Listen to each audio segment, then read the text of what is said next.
আমাদের সবার বুকে একটাই দেশ, আমাদের সবার বুকে বাংলাদেশ।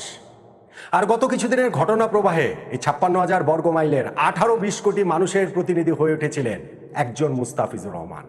এক মুস্তাফিজই যেন গোটা বাংলাদেশ। আইপিএল থেকে যে অন্যায়ভাবে অন্যায্যভাবে মুস্তাফিজকে বাদ দেওয়া হয়েছে, সেই অপমানটা তাই আমাদের সবার গায়ে লেগেছে। এরপরে ঘটনা প্রবাহ তো আমাদের সবারই জানা। সেই মুস্তাফিজকে একটা বিজ্ঞাপনে দেখা যাচ্ছে খুব করে white Plus pro sensitive toothpaste, দেশি ব্র্যান্ডের টুথপেস্ট। দেখুন, মুস্তাফিজ ক্যামেরার সামনে খুব সহজাত না। আমরা বিভিন্ন প্রেস কনফারেন্স বলেন, ইন্টারভিউ বলেন, বিজ্ঞাপন তো বটেই, তাকে বেশ জড়সড় দেখে। কিন্তু এই বিজ্ঞাপনটাতে মুস্তাফিজকে ভীষণ রকম সাবলীল ও স্বতঃস্ফূর্ত লেগেছে। ওইখানটাতে তিনি যেমন বলছেন যে ওষুধ কেনেন স্কোয়ারেরটা, সেই স্কোয়ার টয়লেট্রিজ লিমিটেডেরই টুথপেস্ট এই White Plus pro sensitive toothpaste, সুলভ মূল্য, যেইটা দেশের সাধারণ মানুষ যেন কিনতে পারেন, সব মানুষের জন্য, ক্রিকেটটা যেমন সব মানুষের জন্য।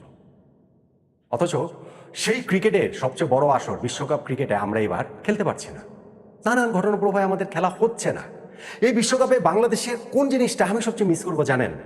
হ্যাঁ, বাংলাদেশ জিতবে, বাংলাদেশ সুপার এইটসে উঠবে, সেমিফাইনালে উঠবে, চাইকে ফাইনালে উঠবে, ওই প্রত্যাশার জায়গা তো থাকে। কিন্তু আমি সবচেয়ে বেশি মিস করব ম্যাচ শুরু হওয়ার আগে জাতীয় সঙ্গীতটা। বিশেষ করে বিদেশের মাটিতে যখন ওই জাতীয় সঙ্গীতটা বাজে না, গায়ে কাটা দিয়ে ওঠে। ওইটাই আমার কাছে দেশপ্রেমের ছোট্ট একটা সংজ্ঞা। কিন্তু দেশপ্রেমকে তো আর খুব ছোট্ট জায়গায় আটকে রাখা যায় না, নানানভাবেই দেশপ্রেমের প্রকাশ হতে পারে। এবং মুস্তাফিজ যে এই দেশি পণ্য, দেশের ব্র্যান্ড স্কোয়ার টয়লেট্রিজ লিমিটেডের এই হোয়াইট প্লাস প্রো সেন্সিটিভের ব্র্যান্ড অ্যাম্বাসেডর হলেন, দেশের হাজারো লাখো কোটি মানুষকে দেশি পণ্য কিনতে অনুপ্রাণিত করছেন, উদ্বুদ্ধ করছেন।